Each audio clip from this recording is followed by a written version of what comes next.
straight into the strike. So you're going to start here. You're not going to get as much power, of course, but without fudging, you're just going to get that. Keep in mind, this is not power, for instance. If I hit here, I moved him back more, but would that have hurt if I hit you?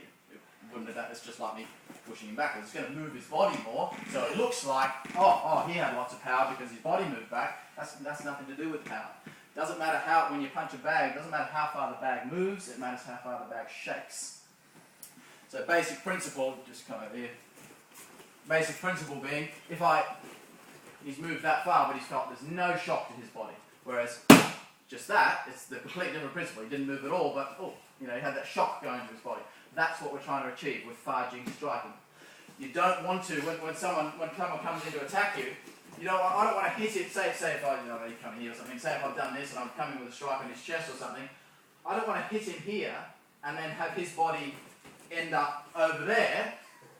If I've killed him, fine, that's alright.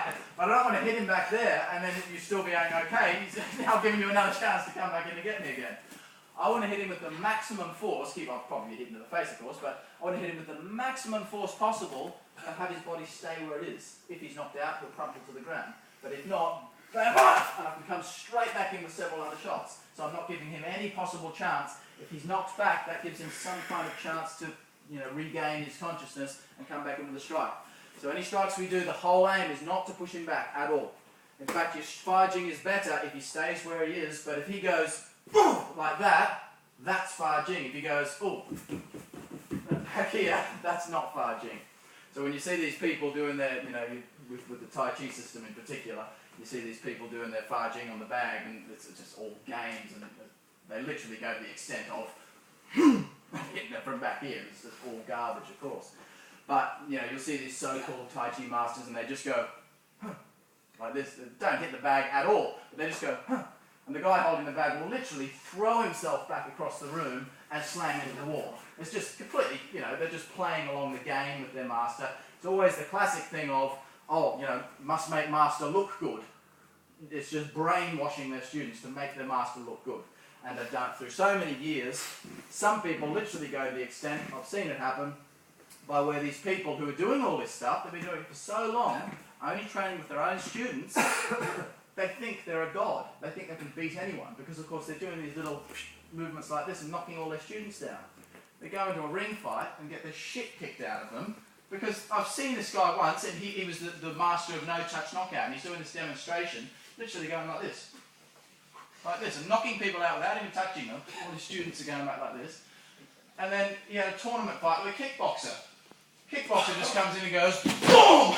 Just knocks him straight to the ground. And you saw the look in his eyes. He literally sort of, he was okay. He sort of got back up and he was like, he was dumbfounded. He could not understand, because he went to do his no-touch knockout, and you could see he had actually started believing himself that these movements worked.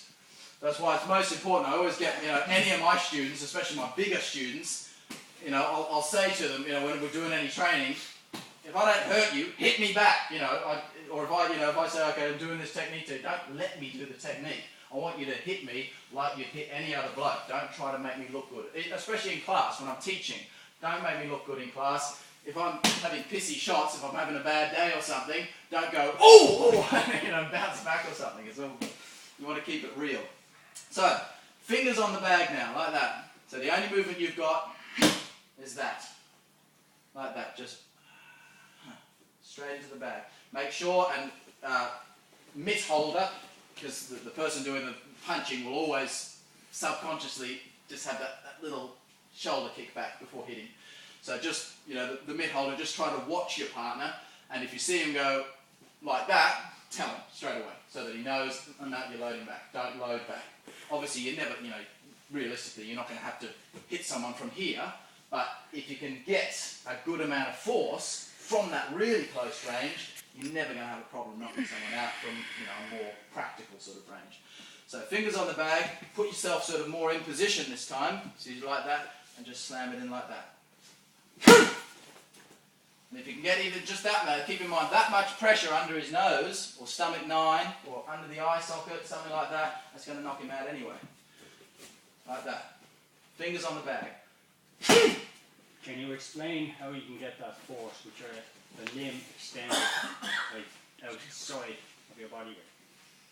As opposed to being like centre line. I would find it that I would get better power and focus with putting my weapon in line with my okay. You know.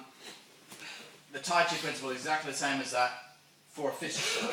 If I were going to do a straight on, like a normal facial punch, for instance, my centre line would be more here when I'm striking. I wouldn't be out here like this. So I'd be more like that when I'm striking. With the palm strike, one of the main reasons for doing this is, again, to not get a kink in the wrist. Because if you're front on with a palm strike, especially, it's different again if you've got your hand up high, but if you're down here, you're going to kink your hand back. So one of the main reasons is we come out here. The way I get the power behind it, I guess, is purely, I don't know, I guess, because even if I just do a normal shot, like without Fa Jing behind it, I still sort of feel like I've got that connection. I guess it's just to do with the different way of training your body. If whatever you have in the Kempo, like for instance, your katas and training methods and that, if they're training you to do, if you're used to that kind of movement, whereas what the internal arts train you to do is basically to be able to centre your hand in any position. So when we teach beginners a course, like for instance when we're doing push hands training methods, Alan, you've done a bit of push hands, haven't you? When we're doing our push hands like this, we're learning about centering the body. So we're learning about taking that force into the body, again with the small stance, not standing down like this. So you're learning about grounding any force that he puts into your body, and rather than, again, pushing into where there's no leg, you reposition your body so it's going down into that standing leg, and then you evade the strike. So at no time am I thinking, okay, here comes the force, push it over there. I don't want to do that, especially because I'm quite a slight build. I only weigh about 63 kilo. So I'm not a heavy person.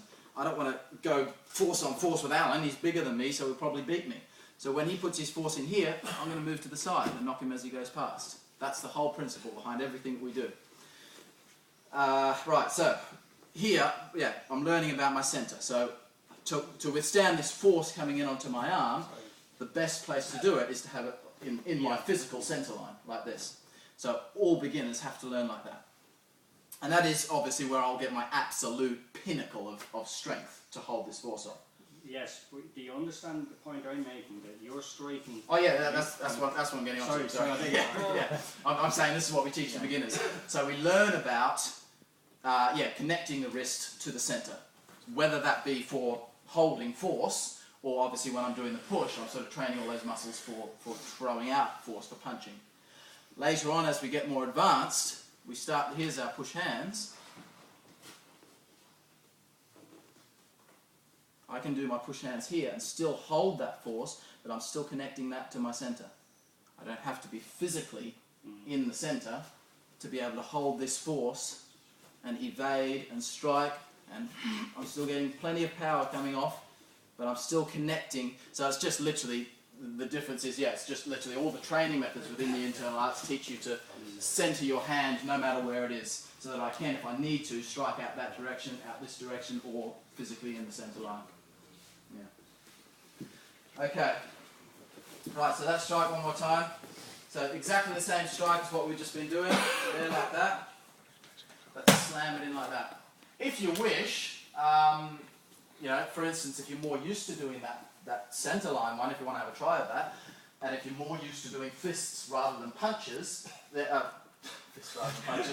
fists rather than palms, feel free to have a go at that. So start with your fingers on it, and straight into the punch. So that's going to be there like that, that kind of thing. So you're going to come into the bag like this. So if you like that, feel free to have a go at that. I personally, myself, I prefer palm strikes. They're my sort of weapon.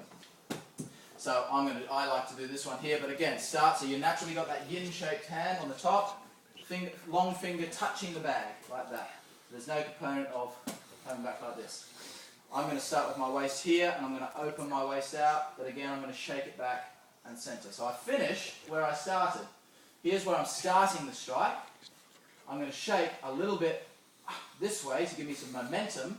Then I'm going to create the snap, which pulls my waist back the opposite way.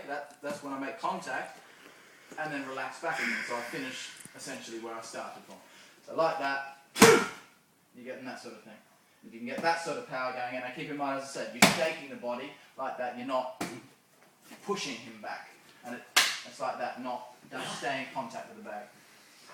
I'm not taking the piss. Would you mind doing that just one more time, please? Yeah, of course. I've been meaning to get this in slow motion as well. So you can keep your eye on my website or YouTube or something. I've got a friend who's got one of those 1,000 frames a second, and it just looks great. You see it, it just goes, it's like this. It's like the Hawkeye on Wimbledon and that. It looks great. Okay, from there. Thank you. Oh, one other thing to keep in mind.